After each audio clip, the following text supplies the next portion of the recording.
Hello and welcome to our Sunday evening's edition of Arirang News. I'm Daniel Che. North Korea has once again attempted to launch a ballistic missile and failed. The latest test was detected Saturday afternoon, marking the regime's 7th test this year, and it comes less than a week before key talks between Seoul and U.S. foreign and defense ministers in Washington. Kwon Jang-ho has our top story. At around 12:30 p.m. Korea time on Saturday, North Korea attempted to launch a single Musudan intermediate-range ballistic missile. According to U.S. Strategic Command, the launch was detected near the northwestern city of Kusong, but it apparently failed shortly after takeoff. It's the 7th Musudan missile to have been tested this year alone. Only one of them has been successful. Seoul strongly condemned Saturday's launch, stressing that it was yet another violation of UN sanctions. This latest provocation is an attack on the UN's authority. This reckless behavior will only strengthen the resolve of the international community to increase pressure and sanctions on the regime. We must make Pyongyang realize that such actions will only make it more isolated and will bring more economic difficulties. The launch is thought to be a reaction to the joint South Korea-US naval drills that concluded on Saturday, as well as a comment made earlier this week by Daniel Russell, the US Assistant Secretary of State for East Asian and Pacific Affairs, who said if North Korean leader Kim Jong-un were to carry out a nuclear attack, US retaliation would mean he would immediately die. Pyongyang called the statement a hostile act, hurting the dignity of the regime's leadership and going beyond the limits of tolerance. South Korean US defense and foreign ministers are set to meet in Washington next week to discuss Pyongyang's 5th nuclear test, which occurred last month. But now this latest missile launch is also set to be another topic on the table. Kwon Jang-ho, Arirang News. President Park Geun-hye once again condemned Pyongyang's obsession with its nuclear missile programs at the expense of its people who are suffering from flood damage and economic difficulties. In the video message shared at an event for South Korean residents of North Korean origin, she said South Korean government will closely coordinate with the international community to put an end to Pyongyang's reign of terror, and Seoul will not succumb to nor compromise with the communist state's tyranny. The president vowed all-out efforts for the peaceful reunification of the two Koreas so people can once again set foot in their hometowns north of the border. A high-profile North Korean defector exposed a part of the regime's plans to upgrade its nuclear capabilities. Tae Yong-ho, the communist state's former ambassador to London, says Pyongyang was looking to bribe a UK intelligence officer £1 million to obtain British nuclear secrets. According to the British newspaper Sunday Express, the former diplomat revealed the plot in an intelligence debriefing after he defected, saying the pressure to carry out the order was the reason he decided to abandon the regime. Tae reportedly told his superiors it's an impossible mission, but was warned failure would mean the end of his career.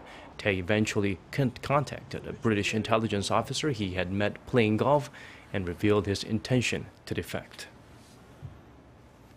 Chinese President Xi Jinping and his Russian counterpart Vladimir Putin met on the sidelines of the annual BRICS summit this weekend and vowed to boost cooperation on a number of issues. The two leaders also had an in-depth exchange of views on the Korean Peninsula situation.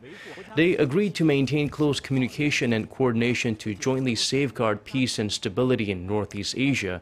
But according to the China Daily, while they expressed concern over North Korea's continued nuclear and missile provocations, Xi and Putin once again reportedly expressed opposition to intensified sanctions against the regime and to the deployment of the U.S. missile defense system THAAD to South Korea. Tension has been rising between Seoul and Beijing over a recent clash between the Korean Coast Guard and Chinese illegal fishing boats. As a result, China abruptly called off plans to join Korea in monitoring the West Sea for such activities. Kim Hye-sung has more on the impulsive cancellation that comes just 5 days before the scheduled joint operation.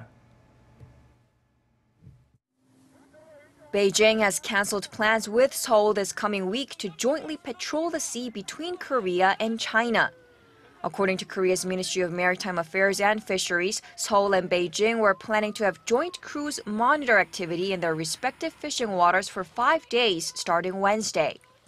But the ministry said China on Friday asked to cancel the inspection. Since 2005, Korea and China have held regular joint patrols of illegal fishing boats in the West Sea to help raise awareness of and crack down on illegal fishing. This marks the second time China's cancelled the patrol. The last time was 2 years ago when a crew member on a Chinese boat fishing in Korean waters was killed by the Korean Coast Guard after threatening the Korean officers with violence. Tensions have risen again between Seoul and Beijing over poaching after 2 Chinese fishing vessels sank a speedboat belonging to the Korean Coast Guard on October 7th. Following the incident, Seoul said it would allow its Coast Guard officers to use weapons like onboard cannon and handguns in response to increasing violence from Chinese fishing crews, while Beijing has warned Seoul to refrain from abusing its power. Korea's Ministry of Oceans and Fisheries said it will consider whether it should push for future joint patrols or not. Kim Hae-sung, Arirang News. Moving on to other stories now, the Korean won has topped the list of 27 currencies in terms of its real effective exchange rate. According to the Bank for International Settlements, as of late August, the Korean currency had risen 4.1% since June to 118.5. The trend could hurt Korea's exports as the nation will lose its edge in price competitiveness. While the government could theoretically do something to cushion the fall, the U.S. Treasury Department has urged Korea and 5 other economies on the so-called monitoring list to limit foreign exchange intervention to cases of disorder in the market. The U.S. did, however, encourage further steps to support domestic demand, including more robust use of fiscal policy, and highlighted the need for increased transparency of foreign exchange operations. As Korea's population gets older, the employment rate for those silver citizens has hit a record high. According to a report by the Ministry of Employment and Labor, the number of people 50 and older who are working has risen to 9.6 million, accounting for 37% of the total employed population. Among seniors, 55% are working, the highest rate on record. Close to 80% of them did not graduate from high school, but the percentage of highly educated workers aged 50 and up is growing. The Labor Ministry vows to push with reforms in the labor market to create more suitable jobs for this growing sector of the population. Samsung is teaming up with the Korean government to get to the bottom of fire problems with the Galaxy Note 7. The tech titan has mobilized all possible resources to find the exact cause as soon as possible. Separately, the state-run Korea Testing Laboratory has begun its own probe to get to the root of the problem.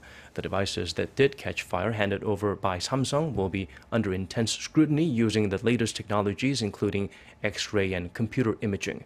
Finding the exact source of the Note 7's fiery flaw will be crucial for Samsung in winning back consumers' trust before the firm launches its new flagship model, the Galaxy S8, next year.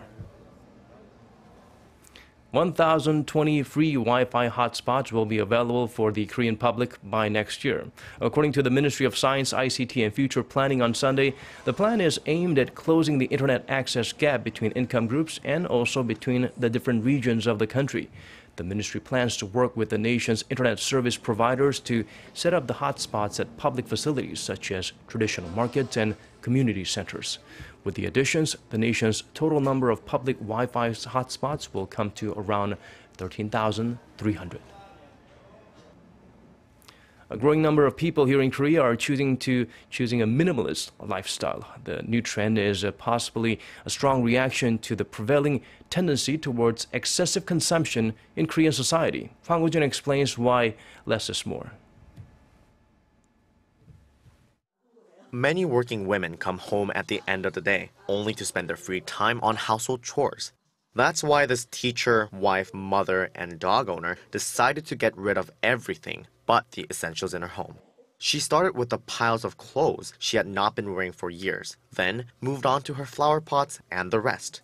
In just 1 month, she was able to get rid of about 500 items that she either tossed, donated, or gave away. Now it's been 3 years, and she says she's found happiness from getting rid of useless items and focusing more on things she cares about. My criteria for happiness have changed. Before, I wanted to own everything other people had and found happiness in buying new things. Now, I like sharing. This year, tens of thousands of Koreans have joined in the movement to declutter their homes and live a more minimalist lifestyle. One online community devoted to decluttering has over 45,000 registered users, and more books on the subject are being published. Experts say the trend seems like an effort to find an alternative to the tendency toward excessive consumption, with more people thinking about the idea of responsible consumption. It seems as though we're moving from an era of luxury to one of value. It's a combination of self-reflection on consumerism and an emphasis on various methods of ethical consumption.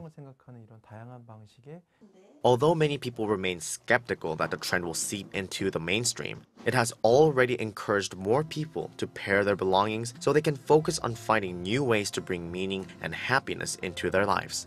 Hwang Ho-jun, Arirang News. And now a quick look at the weather before we go. We've had a very wet Sunday here in Korea. At the start of the week, you will wake up to mostly cloudy skies if you're in the nation. Temperature-wise, Seoul starts at 14, Gwangju 16, and Jeju 20 degrees Celsius.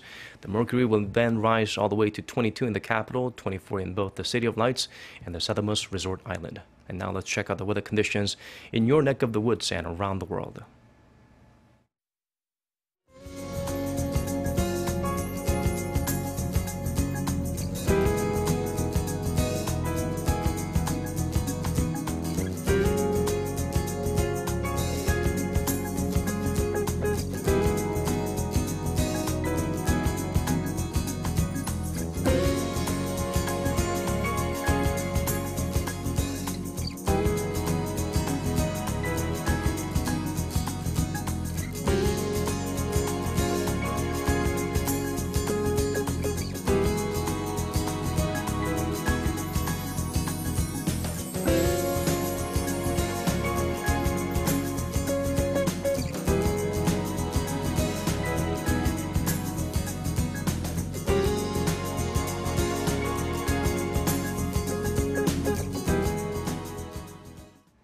That's all from us for now. We'll have more updates for you at 10 p.m. Korea time, so do join us then. Thank you for watching.